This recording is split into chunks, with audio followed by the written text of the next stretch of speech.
It's Spoilerin time. One of the greatest times of the week when we take all the hard work we've done on Cordkillers, figuring out where things are and what there's out there and what we're going to watch, and we just talk about things we have watched this week. We're talking about Westworld Season 4, Episode 4. What We Do in the Shadows is back, Season 4, Episodes 1 and 2. They gave us 2 episodes. And the return of the final season of Better Call Saul, Season 6, Episode 8. I'm Tom Merritt. He's Brian Brushwood. Dude, I am hungry and ready to rock. Where are we starting? Let's start with Better Call Saul, Season 6, Episode 8, called Point and Shoot. And boy, was there a lot of pointing and shooting in this particular episode. Brian, this probably for me is the best episode of Better Call Saul they have done. It flew by. Tell me more about this. Why I think that? Yes. It's more an observation of how I felt than an explanation of what they did. I was watching it and never once thought, how far are we into this? I never once thought like, oh, okay, so what's going to happen next is X and let me wait for that to happen. I was just not literally on the edge of my seat or anything, but just carried along by the fact that I didn't know what was up with the switch where Jimmy argues that no, you should send her, not me. And then with a look, I was told, oh, I get it. He's telling her to run away. Right. He's telling her to sacrifice himself. Right. He didn't need to explain. Right.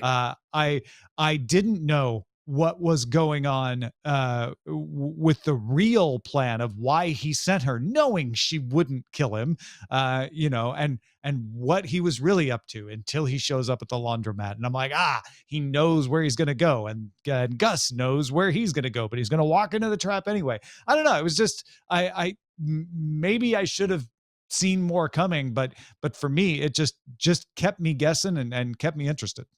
It definitely kept me guessing, but it's one of those things where it's like only after landing do you remember how everything looked from 1,000 feet up, And one thing I was struck by, and again, just to get this out of the way, best show on television, incredible direction, incredible cinematography, incredible storytelling, incredible acting. Everything about it is fantastic and wonderful. And to be honest, this episode was a real favor. It was a wish granted for me in that we wrapped up some plot lines with room for mystery to wait, right? Mm-hmm. Hamlin handled.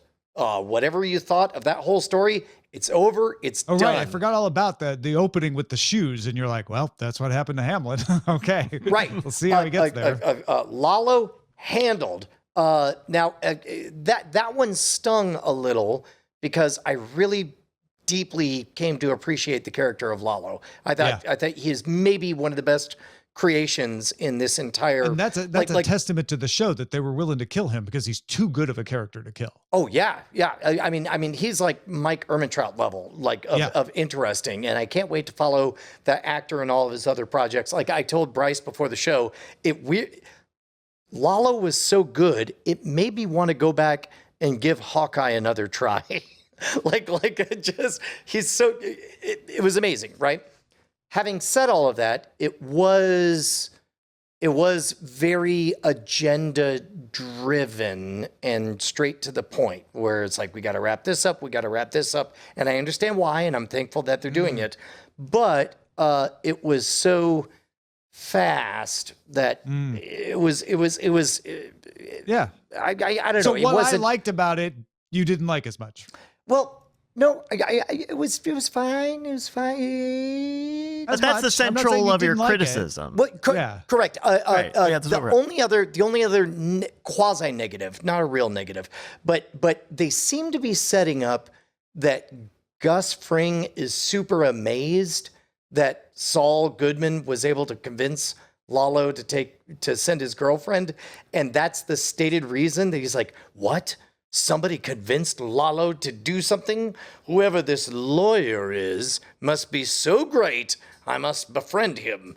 But that's how I took that to mean like there's no way Jimmy would convince Lalo to go do whatever. Correct. That's Gus saying like, that was all smokescreen. That was all the distraction. That's what I took. But that's then he when dropped I realized, everything and drove over there. That's right. Lalo didn't care. Well, we already knew Lalo didn't care because he was like, yeah, okay, fine, switch. At that point, I was like, well, Lalo doesn't care which one of them go. Okay. Correct. But Fring saying he talked Lalo out of it was Fring going, nobody talked Lalo out of anything. That was not what Lalo was up to. Let me figure out what Lalo was up to. I didn't think it had anything to do with Saul Goodman. And I bet if Mike's men go out in emergency to one place and then emergency to another place, if Lalo has actually got his eyes on any of that, he's going to know that he's been made leaving Jimmy's place to another location. You know what I mean? Right. So, yeah. Again. Also, body double for Gus. Very fun. Yes. Fun bit. No, super great. I'm supposed to shoot him. like that level of, like, the fact that after seeing all the paranoia from Gus Fring, the fact that there's an even deeper layer of paranoia beneath it that we are face to face with, chef's kiss. It was great.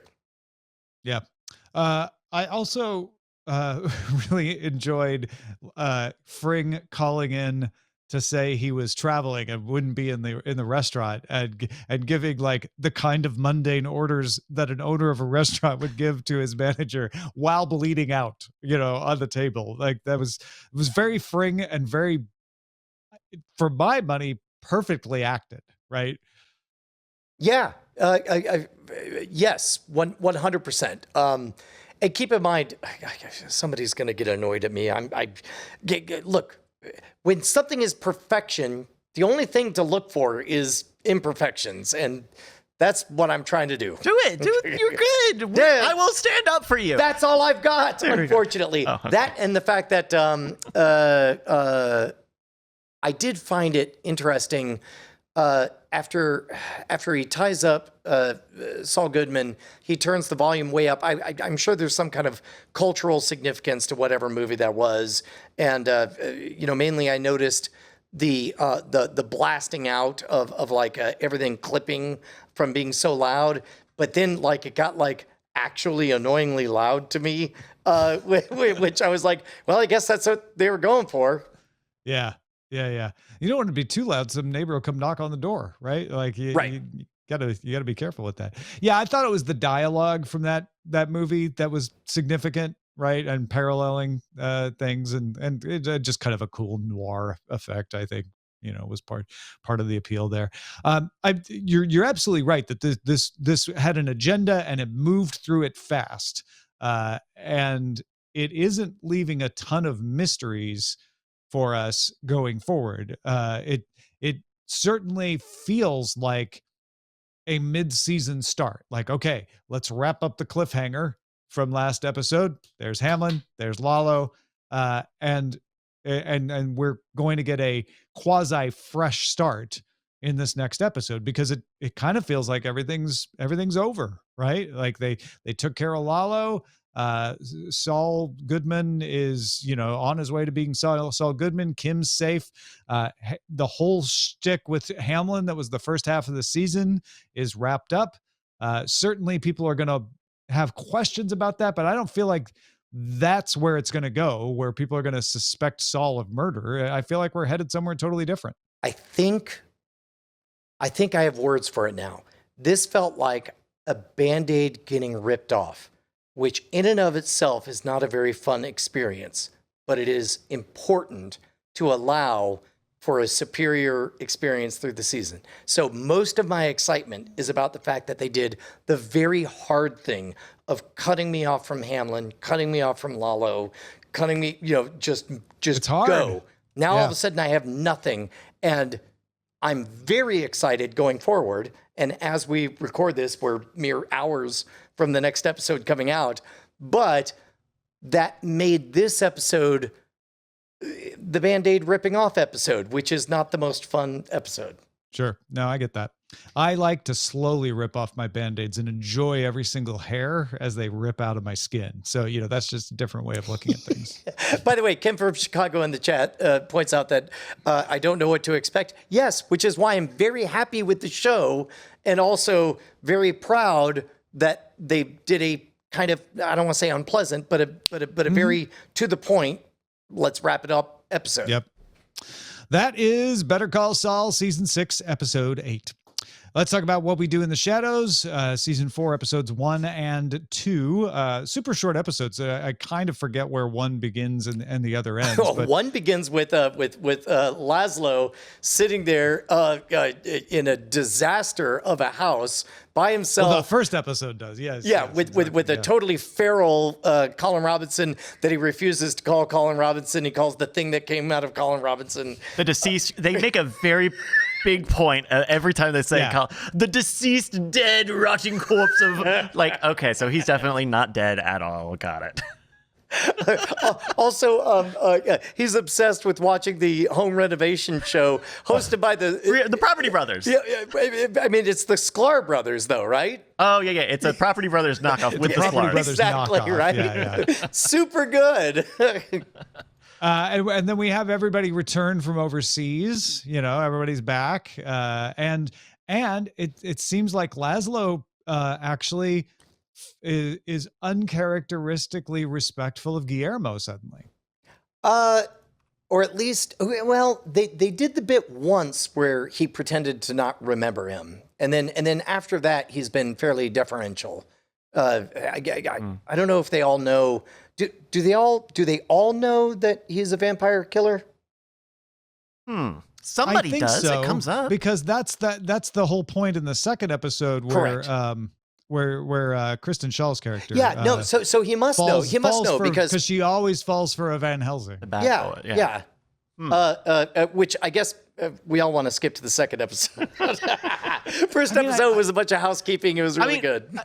Well, Yeah, it ended up being a time. I mean, we got that right. They did a time jump between seasons instead of changing the concept of the show, which I guess okay. Oh wait, you wanted them to change the concept of the show? No, we're spending a lot of time in this house, huh? We really That's like what this the house. show Huh? is. This is a show that takes place in that house. Yeah. That's pretty much what the show's always going to be. I have a feeling, for the other better thing or is, worse. But I would also. Here's the other thing. If I never heard the words vampiric council again, it would be too soon. I don't.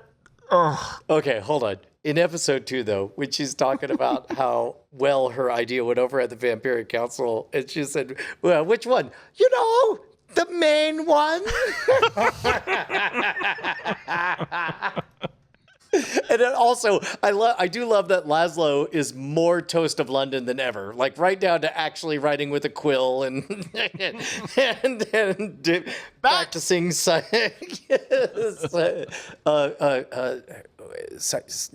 whatever. Psychology. Yeah, I wanted to say psychometry, which is a magic term. He's doing the rope trick for exactly. Shaw. But all in all, it sounds like we all had good fun. So I actually really loved the bottle episode, so to speak, with the gin that just becomes an episode of The Bachelor. Oh yeah, right down to him handing out roses. Great, I totally forgotten about the gin. That was so well played. Like, you get 52 wishes. You're running out of wishes. I think to myself, like, wow, that's a lot. And it's like, they're not going to squander. Oh, yes, no, they will. All in one episode. And even at one point, unlike an actual gin in the tales, right? The gin's like, that's a lot of wishes for you to use at once. and Laszlo's like, that's fine. That's fine. We have plenty. He just starts burning them on hair colors just to go back with the first one. So good. But also, like, are they going to keep her around, or are they going to kill her next episode? I don't know. It's fine. I'm in either way. It was a very good bit to, like, bring all the wives back, including the male wives, and to like, immediately be like, oh, 52 wishes, 36 wives. I could do some math on that. Did you guys pick up on when they were trying to figure out how to unlock Colin Robinson's finances, and Guillermo says, oh, it couldn't be that easy. And he holds up the card and he says, is there a number that you could think of with this card? And he says, 3, 1, 4, 1. And then it's like, but then they cut to pages and pages. Hundreds of digits later. Of pi, right? He's definitely like wicked, super smart. He's definitely an energy vampire. He's a child energy vampire. Well, this is what energy vampires are as children. And maybe they're not vampires. They're constantly saying, hey, look at me, look at me. Look at me. Are you watching? Are you watching? I want to swing now. I keep accidentally calling Nandor Laszlo and vice versa, but I do love that Laszlo actually is convinced that he's not an energy vampire. That he's like, no, he's much more interesting. And So he doesn't bore well, people. and of course, that's the joke about every parent is like, no, not your kids. Your kids are super smart. Oh, so special. Just incredible. Way ahead of the curve. Also, I kind of entertained by the idea that like people become their real selves when they become adults. They're different than they were as children. That like the child rebelliousness is to not be boring if you're an energy vampire. No, it's great. I love that we're seeing more of the, I don't know if it's a budgetary thing or whatever, but I love that we're seeing more of the animated doll, Nadja. Mm-hmm. Yeah, Nadja's doll. There was one moment where I didn't realize that the two of them were taking turns calling things out because they both have the same voice. It's great. It's great. Yeah. It was good stuff. I enjoyed that. And I actually loved Kristen Schall's character falling for Guillermo. That was hilarious. She had, that's something I hadn't realized. She was a one-note character 2 seasons ago, but then in season 3, just didn't have anything to develop. She had nothing to work with. But I really dig that they have this like dark side, this self-loathing, this like, I am this place, I am anti-change and all that stuff. To be honest, it's great to see both Christian Schall back and Matt Berry back because I didn't feel like I really saw much of them last season. Yeah. Good stuff. Any other thoughts on what we do in the shadows? No. I just, next time I smell something weird, I want to have somebody throw me a lighted candle to inspect it. Why did the house? They're gonna blow the house up, right? No, I don't know. They're gonna blow the house. They're gonna blow. Sorry, audience. They're gonna blow the house up. Shouts out to the straight up Bugs Bunny-esque physical comedy, complete with the falling through the saw floor? coming up and drilling and sawing a hole for the ladder to go down in. It was amazing. Yeah. I think they're gonna almost blow themselves up. And then Guillermo will have shut off the gas. I don't know. Something's going to save because that is one of the ways vampires can die is by burning. So we did get a little bit of a hint of Guillermo being in a healthy, unrelated relationship that he refuses to talk about. Mm-hmm. Which, of course, I'm sure that'll be the last we hear of that. Well, and never again. Well, they kind of are almost trying to set it up like Guillermo has a boyfriend, and I almost think that it's going to be a family member and not that. But it's interesting nonetheless. But yeah, excited. I love it. That is What We Do in the Shadows, season 4, episodes 1 and 2. All right, Bryce. You don't have to sigh so heavily, Tom. This is the best way to experience this show. I'm having the best time. This is the best idea we've ever had. I cannot wait to binge all of these through your lens. Let's talk about Westworld season 4, episode 4, where we find out that shockingly, there have been 2 timelines going on. Hey, called it. Okay, hold on. No, keep a tally of the things you called, Brad. Okay, I called 2 timelines. See, this is the beauty. If you just say everything, you're eventually right. You're stopped clocking, especially on a right season. Twice a day. Tom, am I incorrect in saying that this season they've decided to do every twist they could? Already, yes. Multiple timelines. Everybody's a host.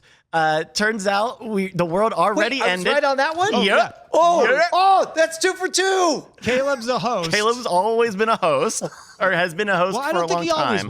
I don't think he always was, but yes, he is now in the new modern timeline a host. Yep. C, the woman from the deserted lands that Bernard picks up. That's Caleb's daughter in the future. That's future Caleb's daughter. Also a host?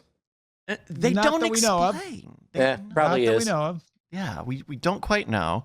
And also, that means Dolores and Teddy are in the the future yeah. everyone is a host world that So- Hale runs. So Christina, aka Dolores, she goes on a date again after painting the tower in her restless sleep.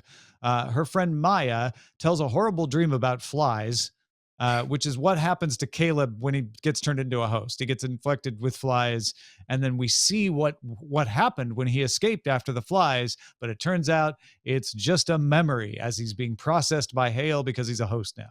So then we go to Christina and Maya talking about flies, obviously implying that Maya has the same thing where she was a person and now she's a host, and says, you need to go on a date. So Christina shows up and drops her lipstick. It rolls across the bar floor, and who picks it up but Teddy, who says he's just trying to be chivalrous. And she says, gosh, don't I know you from somewhere, like Westworld? And he says, what's Westworld? No, he doesn't say that, but they hit it off. They have it turns out. Yeah. They have a conversation that lets you know that both of them have watched the show Westworld. Yeah. Indeed. Absolutely. Oh my gosh. And don't forget that she works at Olympiad Entertainment. And so at the very end, when Caleb runs out of wakes up and realizes he's a host, and he's in a one of the glass rooms where they do the interviews with the hosts, and he runs outside to get away because nobody's gonna catch him. He runs outside of Olympiad Entertainment. And he's in New York, and he makes it out a little bit, and then he's in the New York of Christina and Maya. That's right. And then Hale shows up and makes all the pedestrians stop. She does like a sort of thing, and they all stop to prove that, actually, I control everybody. Everybody has the parasite, and I, Hale, control the world. And the tower is the way that I do it. We use it via speakers. They lost the war, Bryce. So they lost the war, or maybe they had won the war and then had another loss. But Maeve and Caleb could not stop the takeover. And the only hope of humanity now, if there is a humanity, is the band of C's rebels who are now with Bernard taking a giant fan to the site where Caleb was defeated and turned into a host, which was a quarry outside of the Chicago Westworld. And there is the weapon, the super weapon that they can use to defeat Hale. Your weapon is, I know where your weapon is. I'm Bernard. I know where your weapon is. Because I've done the simulation a million times. I know everything that's going to happen. I dug it up. I dug everywhere else, and now I found out where it is. That's how I know where it is, because I tried digging everywhere else, and it didn't show up except for here. Welcome to World's Done Quick with me, Bernard. Yeah. And what is the super weapon, Bryce? It's Maeve! Maeve, who had blown up in the explosion, saving Caleb. Apparently didn't blow up, just got buried, because she seems intact when they uncover her. She's not as blown up as you would expect. But then again, Tom, were you watching that explosion scene and thinking, that explosion's like 100 feet, like they're pretty far away from that. It was pretty far away. And it was like, and we never saw a body. So yeah.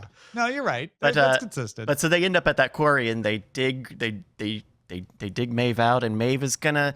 I mean, we're in this interesting space, Tom, where Caleb is kind of in the Dolores role from the first few seasons, right? Mm-hmm. Where he believes he's a human, he's got all of his human motivations, and yet he's not, and he is broken out of this conformity cycle, right? He's not. It's the 278th time they've gone through those memories, according to Hale.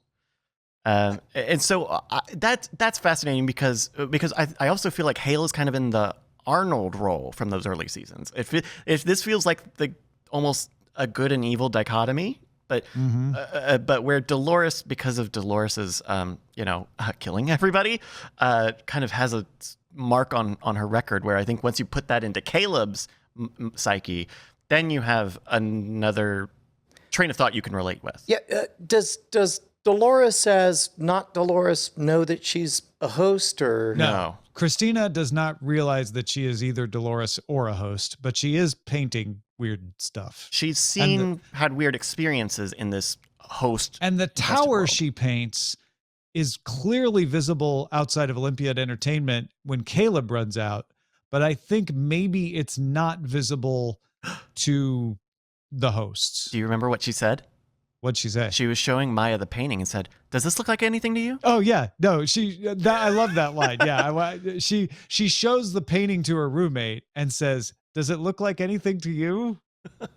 And it's like it's So a it's huge a twist on the line. That doesn't look like anything to me. Yeah. But it's a huge shot. They're pulling. They end the episode with this great shot of Manhattan, and it's pulling away and further and further, and you're seeing through the over the water, and that you kind of expect Lady Liberty to show up, or like maybe they've done something to the Statue of Liberty, and it's just this gigantic like 3D printed looking tower that clearly you couldn't miss. But I don't know. It makes Now, those first here's episodes. the part that I'm confused a little bit by. So they infect Caleb with a parasite using the flies. Mhm. And there's two things. The first one I'm confused is they talk a lot about like you infect people with these flies and then you send them out in the world and now they're carriers and they're spreading the virus. And my immediate thought was, well, then why not just release the flies? That's a very good question, and I think there's also a question of how much of what we were watching with Caleb was the initial memory of him, going through and going to Gang World and going to the quarry and all that, and how much of that is him running through the simulation of that moment. Right. But we saw in a previous episode that the flies were used to reprogram the henchmen at the Hoover Dam, right? So the flies seem like it's an external to Caleb thing, and it's the way they program humans. Mm-hmm. It's the way they use a virus to program humans the way that the hosts were mechanically programmed. Was that or was that not another thing I predicted? I think I did. The virus thing? Yeah, I think you're right. Yep. Sure, That's 3. Okay. Yeah, I think you're right. Well, and it could be because is it this show? I hope I'm not confusing this with another show. But Hale has a whole monologue in this episode, I believe, where she says, "Yeah, the first generation that we did this with, it was tough. They really didn't want to do it. That was Temp V. This is the real compound." Yeah. But you're right. She talks about the history and the trials and the new generations took to it like a charm. So she just had to wait him out. He asked about his daughter, and she's like, "Oh, kids love this stuff." She doesn't really answer him. And we know that his daughter is C by that point, but he doesn't. So she kind of implies that all the kids are under full control. But that leaves me wondering, is he in fact a host or just under fly control? Well, so they call it They call it the parasite, right? They're infecting people. They're infecting humans with the parasite. Control, but okay, fine. Parasite. I mean, I don't want to pump it. I want to punch this up. I want to call it Superfly. But we also, we don't know yet, Tom. I know some folks have told us that some of the post-parasite people who die in the show end up having like a black brain ooze come out of their orifices, which is part of what we see in the lab. So it could be something like that. I mean, I think that's something that this show is going to try to work towards, is Hale saying, "You're not hosts. You're a new species, and I made you, and we're all better than humans, and get on board, or the evolution train's leaving." Yeah. But I don't know. What about Ed Harris? Ed Harris's bot version. She has a lot of Ed Harrises now. He's cloned. There's a ton of Men in Black. One of them gets blown up next to Maeve at the quarry site, but the actual like William is still in his Leonardo da Vinci contraption. So. Yeah. Wait a minute. I think I predicted that as well. That was a story plot. No, that was some revelation in a previous episode. Well, no. Yeah, well, if it comes out that the motivation is this is retribution, for him to die 1,000 deaths or whatever. That was my specific take. But the host versions of Men in Black, they don't care. They're not suffering or anything. Yeah, they're just extremely skilled. That doesn't go back to William. So yeah, at least not yet. Tom. Uh-oh. I know that tone. I know what's about to. This is like watching Westworld again and again Now, Tom, in circles. Yeah. I enjoyed this episode. I enjoyed all of the big reveals and all of the big twists and things. Sun, won't you come? And I really enjoyed them when I was awake and watching it this morning.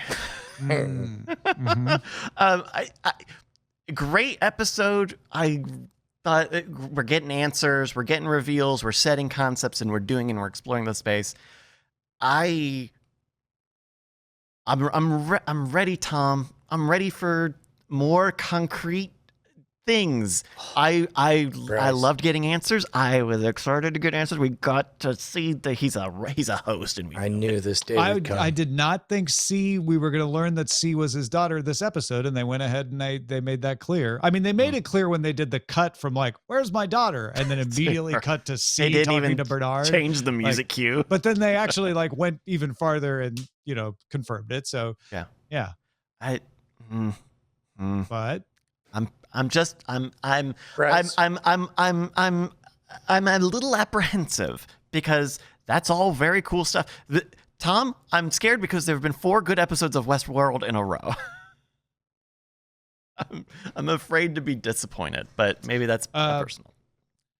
I thought that this was a enjoyable episode. I agree, but I kept getting undermined when I thought it was about to take off. And then it would be like, and then it would propose something like the fly parasite thing where I'm like, well, no, what? Hold on. I'm not sure this makes sense yet. So I feel like it's getting a little too tripped up in its own complications sometimes, but then it'll do stuff like the lipstick thing rolling. I was like, okay, that's kind of clever. Or does this look like anything to you? I was like, okay, that's kind of clever. And I actually like that C is his daughter. I hope she's a human, because that would, again, if everybody's a host, then what's the point?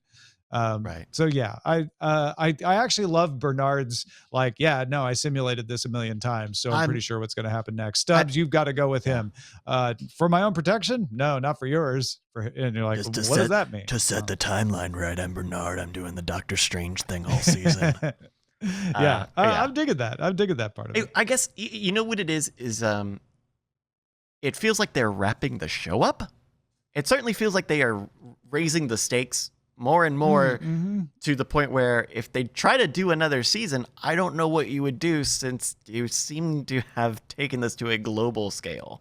And even though we kind of saw it coming, I like that they undermined the idea that the humans won and showed that Hale won. Yeah. And didn't make us go through Hale winning. And we're just like jumped to like, nope, she won. She dominated. There's a big old thing broadcast into the fly people right out there where the Statue of Liberty used to be, because that's how they control people. And yeah, Tom, you're confused about who's a host and who's a fly parasite person. But I'm sure that'll be taken over later. Like, I'm glad we jumped to that. Yes. Especially in an episode that started or had near the beginning a flashback from that war, or from them going and destroying the last Roboheim guy. I was a little confused with that war flashback at first. Like, wait, did he really die and he is a host? No, he didn't die. They saved him, but he also is a host. Not yet. That's coming later. Yeah. Gentlemen, is there anything you've seen so far that precludes the introduction to the idea that there are other robot societies in spaceships or other planets? Nothing that precludes it. No. No. In fact, we've seen hover cars, we've seen future tech, we've seen digital we haven't sublime. seen any space travel or indication of space travel, but that doesn't preclude it. I'm just saying we haven't seen any hints or signposts. I'm just saying, like, if you're in a writer's block of how to get bigger than they took over planet Earth. They blew it up. Oh, no, I think that's how you save this from Bryce's concern, where it's like, feels like this is the last season. No, you send somebody off in a spaceship at the end of this season. Yeah. Or and then they build a new by, remember during the war we sent those other robots out? Well, they're back, but they're really weirdo robots. We're more humans, so you should like us. I'm okay. An alien story. No, you're right. An alien story. Yeah, let's do it. An alien horror story. Okay. All right. Yeah, I think that's season 5, though. I think you're saving that for a season 5. Yeah, for sure. All right. Any other thoughts on Westworld? Such a good show. That is Westworld season 4, episode 4. And folks, that is going to do it for us today. Now, next week, we're kind of back in a groove. So Better Call Saul 609, What We Do in the Shadows 403, and Westworld 405 will be the shows that we talk about next week. Of course, you get these episodes earlier if you support us at patreon.com/cordkillers. You also get After Talk, where we might talk about how to send a telegram, or if we get enough people on Patreon, Bryce might describe a trailer. You just never know unless you're a patron. Go to patreon.com/cordkillers. We'll spoil you next time.